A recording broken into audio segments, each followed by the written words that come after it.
Okay, I've been able to go around halfway. I probably will have to thread 2 more times to get to the end and be able to sew and complete this. So the first thing I'm going to do is I'm going to open it up here, and I'm going to go back into the same place that I last sewed my stitch. Now here's a trick.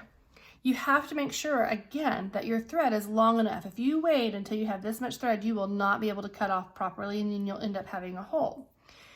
You have to have room for the length of your needle to get in and out of those knots and circles and loops. So again, remember, it needs to be about the size of your finger.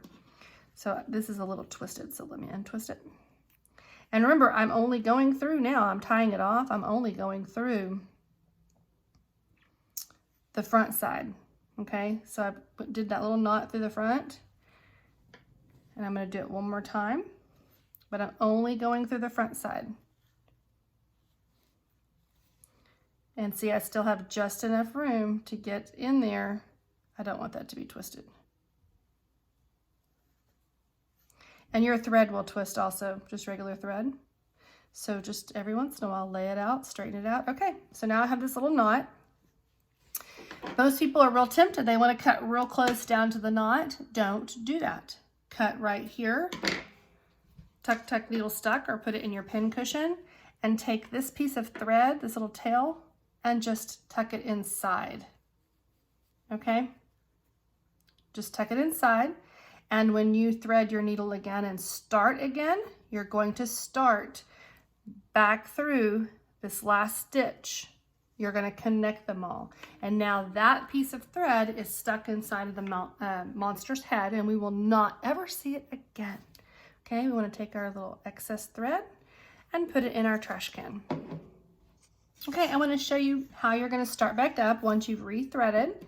You're going to once again come back in the inside, go back through that same stitch that you just left off on, and then loop over and start your stitching all over again. Remember, I am doing a blanket stitch. You're going to be doing an overcast stitch, or you can do this one. It doesn't matter to me. It's your project. Up through the back side.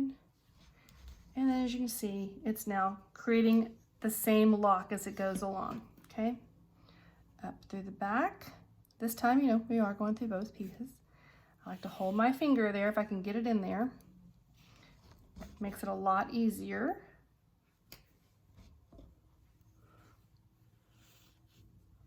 To avoid some of those